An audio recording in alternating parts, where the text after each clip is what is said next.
Hello, people of the free YouTube space, whatever you want to call yourself.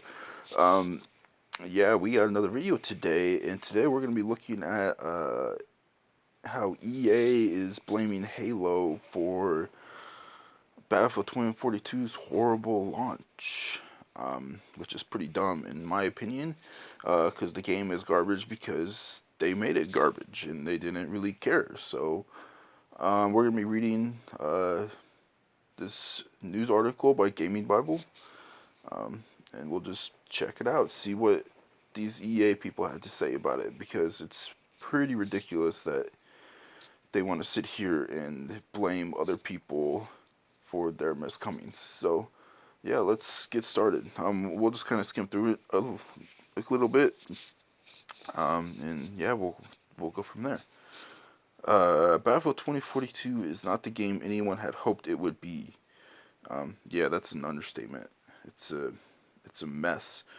Since launching in November last year, the game has managed to disappoint the people that made it, the people that wanted to make money from it, and the people who just wanted to play the damn thing. Ain't that the truth, man? Yeah, like I've had my own experience with Battlefield 2042, and let me tell you, I hated it. It was a buggy mess. It wasn't fun. They they completely fell from looking like Battlefield 1 and Battlefield 5. That's for sure. Um, DICE EA's futuristic multiplayer shooter is simply put a mess. Yeah, definitely. Since launch, the game has been packed full of bugs and server issues, and with a lack of any meaningful fixes or communication. Fans have made their displeasure known through negative reviews and a rapidly vanishing player base earlier this week. Oh man, like I'll have to make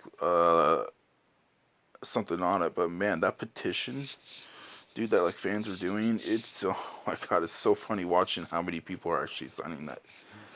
Now nothing's probably gonna come out of it, but it's definitely showing EA, like, hey, people really hate your game right now. But where was I? Vanishing player base. Earlier this week, 2018's Battlefield 5 had 10 times the concurrent players as the latest installment. Yeah, because it's just objectively a better game. That obviously is not good. It's definitely not good. Because Battlefield 2042, what I think is going to happen is like I think they're going to just completely sweep it under the rug. Like they're going to take most of the people that work at Dice and they're going to put them on a new Battlefield, like a new game. And then they're going to keep like maybe like 10% of that same studio like working on the fixes for 2042. Like that's why it's going to take them so long to fix the game, because they're taking everybody that's working on it away from it, because they know it's dead, so they don't care about it anymore. Now EA has finally opened up about what it thinks went wrong. In a special town hall meeting with employees across the company, the publisher discussed Battlefield 2042's many shortcomings and the numerous events that it feels led to its downfall. Now, there is a lot of events that they can talk about, right? They can talk about the pandemic. They can talk about maybe bad leadership, um, like things like that. How Halo comes into this, I don't really know because I haven't read this yet. I haven't really read what EA said about this. So yeah, we'll check it out. Um, According to an in-depth report from Battlefield insider Tom Henderson for Xfire, EA chalks up Battlefield 2042's failure to a few key factors: the pandemic, developers working from home, and the apparently unexpected success of Halo Infinite's launch just a few weeks after Battlefield 2042 released. All right, before I read this next part, unexpected success of Halo Infinite's launch. I'm confused on what Halo Infinite's launch has to do with Battlefield 2042's state of like game, like state of play. Halo Infinite didn't have anything to do with the bugs. Halo Infinite didn't have anything to do with the server issues. Halo Infinite didn't do anything to make you guys backslide into making a bad game. Um, Here, let's read what they had to say about it. Out of all this new innovation, all of this I can't talk. Add up all this new innovation, all this ambition for the new project, and then you add a global pandemic halfway into the project, where the game teams had to work from home. We ended up with more new variables in development than we have ever experienced before. EA's chief studio officer Laura um, Milel, Miley, like I don't know, like how you say that, explained. She added that the bugs in Battlefield 2042 reached historic levels for a DICE game as a result, and the much more polished Halo Infinite only made it look worse. Okay, let me go through this. Okay, that was wow. That was a lot of, in my opinion, stupid. Okay, look, I agree. Okay, that when you add a pandemic, okay, it makes things hard, right? It makes things difficult. Okay, like I get that. My issue is you have PR people coming out, right, saying, "Oh, this game's gonna be awesome. This game is just gonna, it's gonna be just like Battlefield 3 and Battlefield 4," but it clearly wasn't.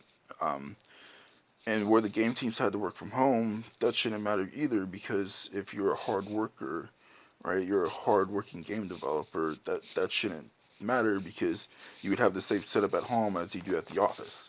The only difference is when you're working at the office, you have the managers there to actually manage you.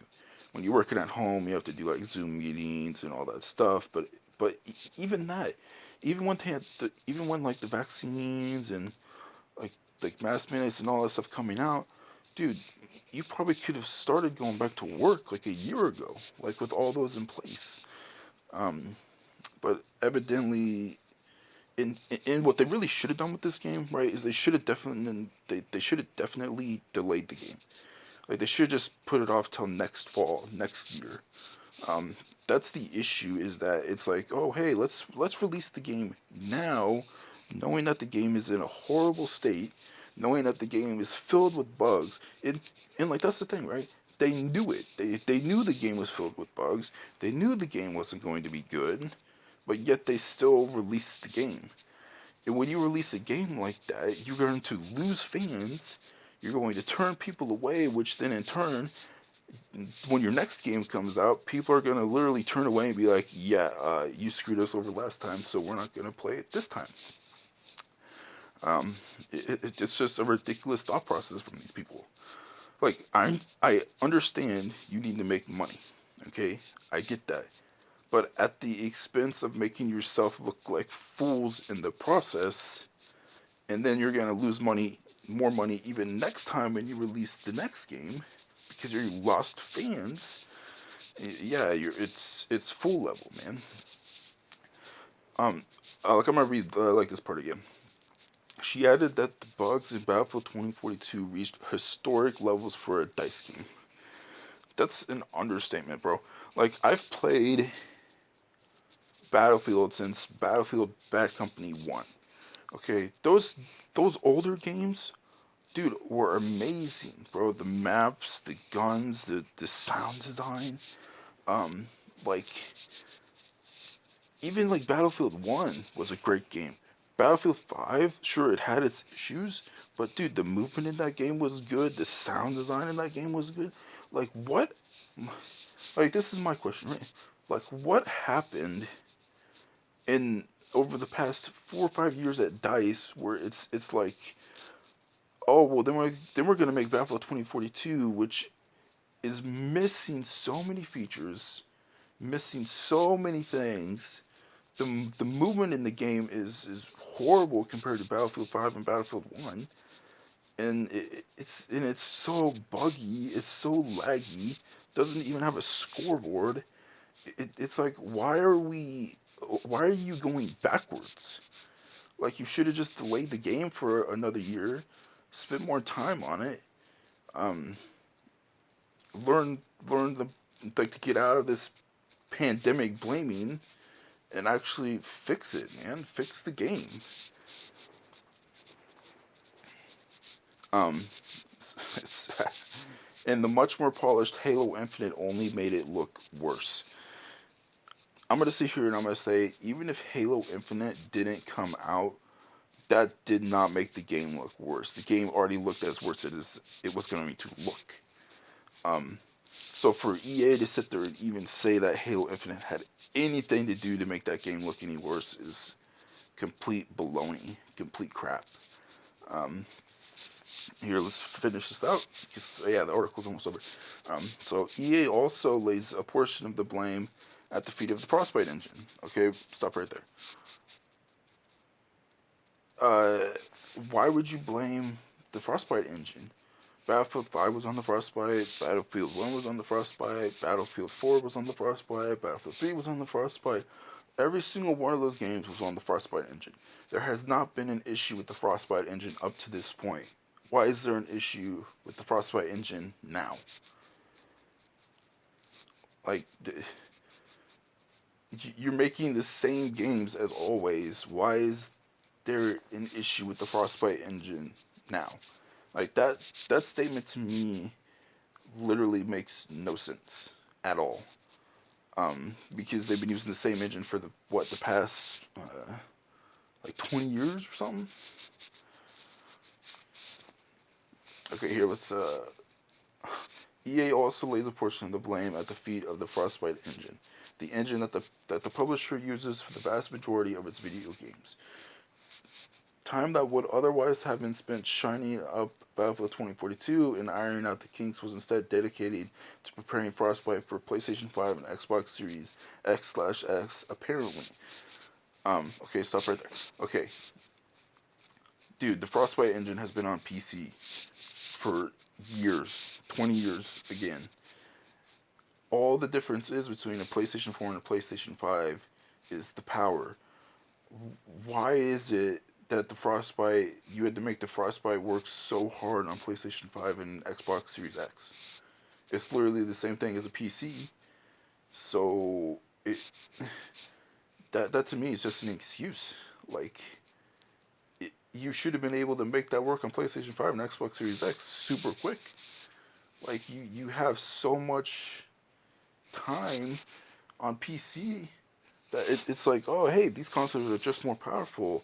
So now we understand, okay, we'll run it at maybe like a 4K 30 frames or 4K 60 frames, or we'll give people the choice of 1080p 60 frames, or like just things like that, right? Just because they're a more powerful console does not make it harder to put the engine on the console. Like, that's not even an issue. Like, it that's more of a software issue, right? Like, by like software, like I'm not talking about like the, because like a PlayStation 5, like, it's hardware, it's not software.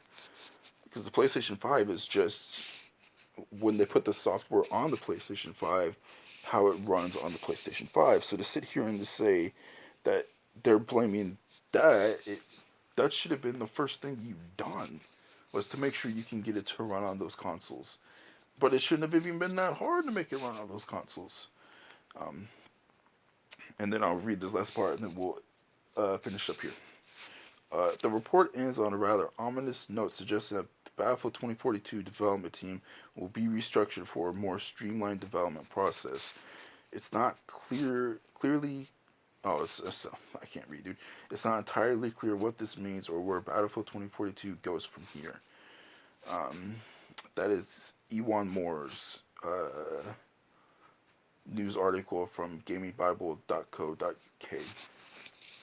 Um, yeah, right here is like the thing. Battlefield 2042 players start petition demanding refunds on all platforms. I'll talk about that in a different video.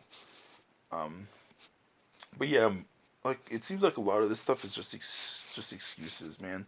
Like, if the game wasn't ready, why did you release it? Why did PR people come out and say, like, oh, this game was gonna be, it's gonna be a love letter to the old Battlefield fans?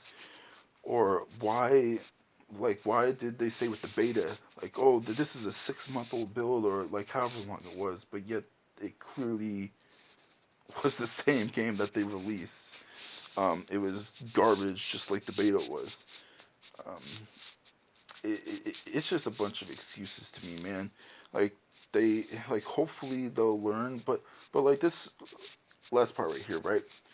Like suggesting that the Battlefield 2042 development team will be restructured for a more streamlined development process.